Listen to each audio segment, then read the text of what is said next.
Қазақстанға, қазақ еліне үлкен дәрбет берген,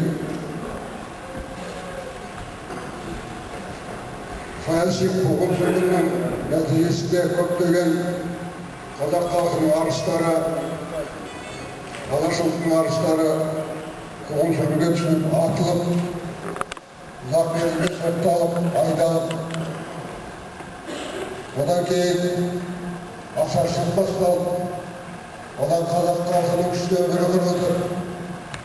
Міне бүгінгі күн сол арыстарымызды, құрбан болған азаматтарымызды еске алу күні. Сондықтан барлықтарыңызды осы қаралы күнді еске алу үшін барлықтарыңыз атынан жаңа барып, сол ескерткіштерді қойып келдік, басымызды иіп.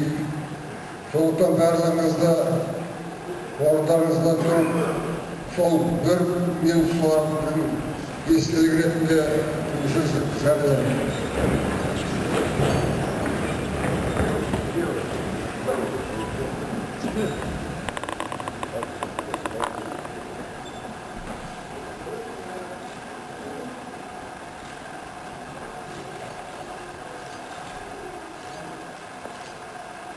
Thank you.